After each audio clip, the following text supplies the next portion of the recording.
went over financing, we have our material, we're ready to go. So now how do we get actors? Do you recommend that a producer starts with trying to get a director first? Do you go after an actor?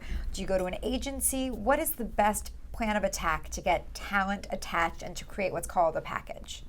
Whatever works. Ah, good answer. So if you know an actor who knows an actor, start there. If you know an agency, what if someone's in Wisconsin with a great idea, a great script? Let's say it's the next Blair Witch, right?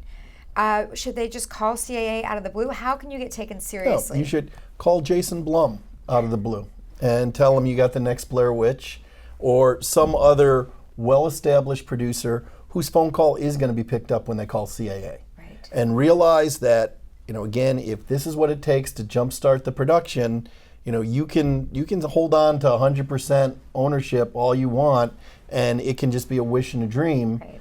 But if no one's going to pick up your call at CAA, then you need to find the name producer with credits whose phone call will be picked up at CAA. Right. So do you think that a teaser reel is valuable? If someone's never made a project before, should they make a teaser with unknown actors, or should they just start trying to get the script read? Whatever works. Got it. And just know you have one chance to make a first impression, so if your teaser reel sucks, don't use it.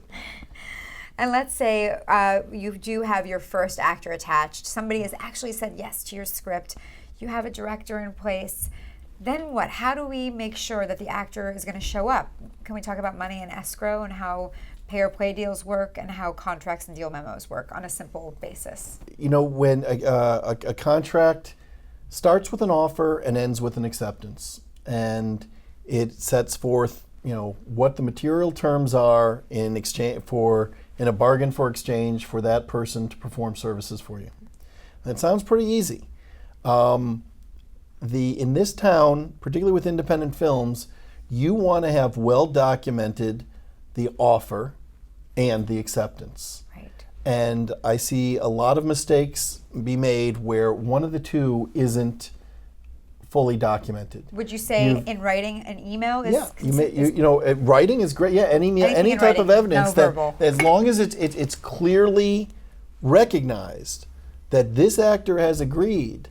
If you don't have that clear delineation that he is on board, then, and I've seen this happen, anytime the actor gets a better job, more high-paying job, he's out of there and says, well, we never had a formal agreement.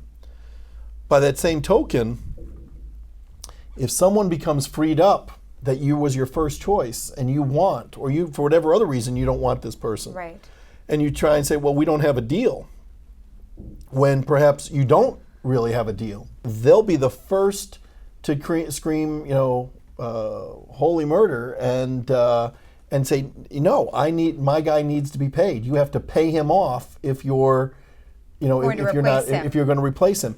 And it's all it'll always work in the actor's favor. I mean, if you go to court, you can win, but for here and now, to make, you've got a production date to hit. When that guy walks, what are you going to do? I got a contract. You have to go to court. Well, if you go into court, maybe you win, but he's already gone. Right. And it ain't worth going into litigation over.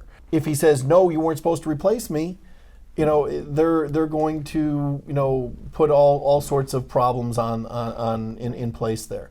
So you want to have written memorialization, and the casting directors, they should teach a course in Law 101. Have your casting directors pick who you want, have the casting directors talk to the agents, right, but have the actual offers come from a lawyer. And we can do a one-page deal memo that sets forth all the material terms and then says, if this is to be accepted, the agent or the person needs to sign and return it to our office by 5 p.m. Friday. Otherwise the offer is revoked.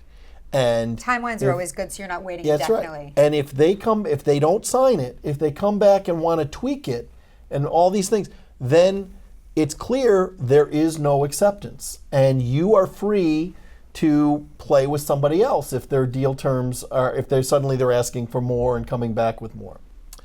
The other thing that casting directors often make a mistake is they love to tell the agents everything that the actor is getting and completely fail to put even the most simple obligations that need to be given in return.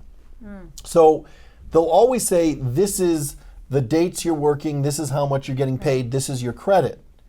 But what they fail to say is, and upon accepting, this is, all work is work for hire for copyright purposes, and In there can be perpetuity in in all perpetuity, and territories. any legal remedies will be in a court of law without any injunctive relief.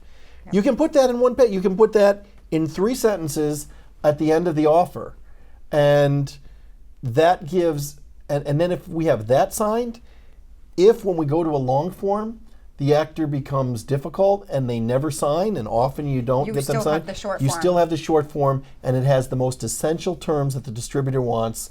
Its copyright is yours, no injunctive relief, right to use their likeness. Right.